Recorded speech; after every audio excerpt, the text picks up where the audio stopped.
You know what? Nah, I got a better song.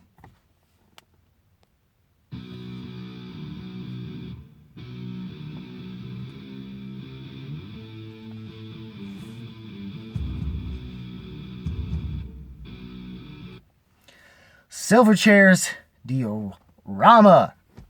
This album is almost 20 years old. By the time, at least it will be by the time you see this video. This is the band's fourth studio album that came out in 2002. Around March 31st. This album didn't get a whole lot of reception, or at least not outside of their home country in Australia. And it had at least one bad review with NME, which might have been like a bigger publication at the time. And I think it might have hurt them a little bit. Or people just weren't ready for them to go this route, which is a more Baroque pop art rocky sort of stuff. But from what I just showed you, they weren't afraid to still, that's the thing. Like, this album, at first with Across the Night, I was like, going in cold, or at least coming off of having done a discography run of this band. I was like, I knew most about like the the 90s stuff, but I never had a chance to check out the stuff afterwards. That was after the whole best of set that I apparently got that the band said, don't get. Sorry to Daniel Johns and the rest of Silverchair.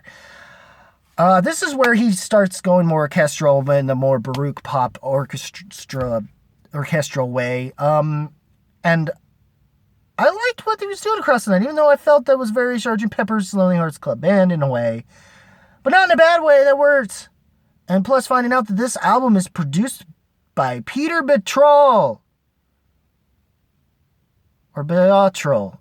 I'm trying to remember how I'm supposed to pronounce it. If I had the name there, I might have figured it out. And I apologize for butchering the producer's name. But he knows what he's doing, because literally, he just came off, this is the year after my favorite Tool album, Not At All, it's that he produced. And he produced this thing? And y'all didn't give this album a fair shake? In 2002? Y'all know in 2003? Fuck. I know some people were done with Silverchair by this point, but I really feel they kind of screwed the pooch for the band. The band got screwed on this one. Because this is kind of their magnum opus, dude. Or at least I'm hoping a lot of people, besides Australia, some people in Australia will tell you that. Because, yeah, they made an awesome record that I think holds up a lot better than you would think. And it's a very colorful record. A world, diorama meaning a world within a world. And I kind of got that feeling with this record. That they succeeded with that. And it's definitely a colorful one at that, as the album cover would definitely suggest. And plus, the band, despite what some people tell you, I feel like this record, though it feels the band just didn't completely go away from having distorted guitars in their music and stuff. But they didn't and they did focus more on orchestral ideas, but they worked. I did get their Baroque pop style worked. But I also get this feeling that they did more than it. I even had this to the point where I almost get like post-Britpoppy, some aspects of Blur's Britpop, and like maybe some Radiohead's post-Britpop for ideas. A little bit. It's a stretch. A massive one, I'll give you that, for saying that. But well, it's better than the Coldplay thing they wound up doing years later when they did get back together with New Modern. That threw me for a loop, too. But I eventually learned to like it, despite some lyricism being a little too progressive for my tastes.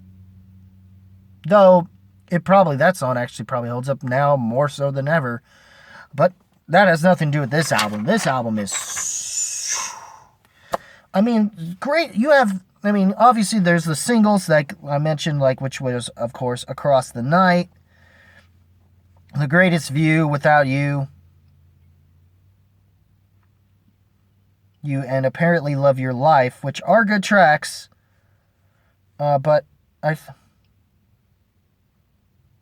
bad, but to me, the tracks that stick out to me are, it's funny how they were sort of a heavier band, but I feel like they've progressively gotten heavier over time. Or at least anytime they did something really hard rocking or close enough to metal, they really bring that.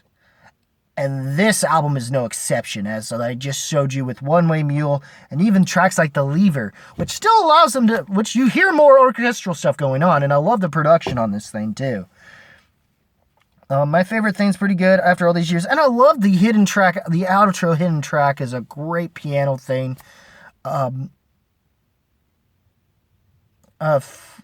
Between, I don't know, I'm guessing it's between both John's, and either John's did it or Paul Mack as he goes by, according to the stuff I researched on here, did this, and it was amazing. I mean, One Way Mule and the Lever, or as John's pronounced in the song, the Lever. Or maybe I want to leave. At first I thought he said, maybe I'm a believer or something, which kind of threw me off a little bit. I'm like, are you trying to do a cover? Fucking... But yeah, I feel like this one is, you could tell he's trying a lot harder. As soon as Brian's fine. That's definitely good. The Lever's good. I mean, even all these years is nice. I enjoyed all these tracks very, very much. And overall, this album's experience, I still keep coming back to it as an album as a whole. Granted, I come back, more to track-wise, to leaning, for giving my current tastes more closer to metal and all that, even more alt metal-y stuff. One Way Mule and The Lever really are the deep cuts that you don't need. These are the tracks to make that will make sure anyone who is more closer to liking what Silverchair was in the 90s would still like here. Granted, there's very little, which means there's very little to hear on these. But overall, this thing not only fucking rocks, it's masterclass level, guys. It's a shame that, you didn't get the... I guess you didn't get the love... This album doesn't get the love it deserves. I'm guessing it's gained more of a... I guess it did get a fairly decent, favorable reception, but it wasn't to the level I think this album honestly deserves. At least not from what the NME score, like 3 out of 10, really. I hope they took that back eventually. Or they eventually do. If that company's even a thing anymore. I don't know. But regardless, we're almost Silverchair fucking rules, man. I'm glad I finally had a chance to finally bother to talk about this thing. And I feel like, hell, in fact, I would go as far as to say The Lever has some moments where I can tell where Torch probably gets some of their sound a little bit on some of this. I do hear some shoegazy stuff, a little bit on World Upon Your Shoulders, maybe. If not, on the near the end of Without You. I'm trying to remember if it was that or Without You. But overall, I do like the sonic textures of this thing is amazing. It is colorful. It is exactly what they said it is, a world within a world. At least the feeling of this record is. Musically, at least. And which I think it delivers in that regard. But yeah, overall, horns up, guys. Horns up, masterclass. I'm glad that the recent tracks, Hollywood and Pins and Needles, that were singles in 2020, were the last thing we got, which was much closer to this. I'm telling you, to the diorama stuff. So yeah, what did you guys think? Hopefully, you guys find this a classic in its own right. Amongst the band's discography, I don't think this album gets a whole lot of love or talks, or is even that remotely talked about when it comes to Silverchair that I'm aware of, unless in some circles I do talk to people, or at least the Rock Coliseum people have talked up this and their previous album, Neon Balloon. So, and I'm hoping maybe there are more people out there, and maybe if you hadn't had a chance to check this album out or slept on it and never gave the band a chance after Neon Balloon, you were wrong to do that. This album really has something to it.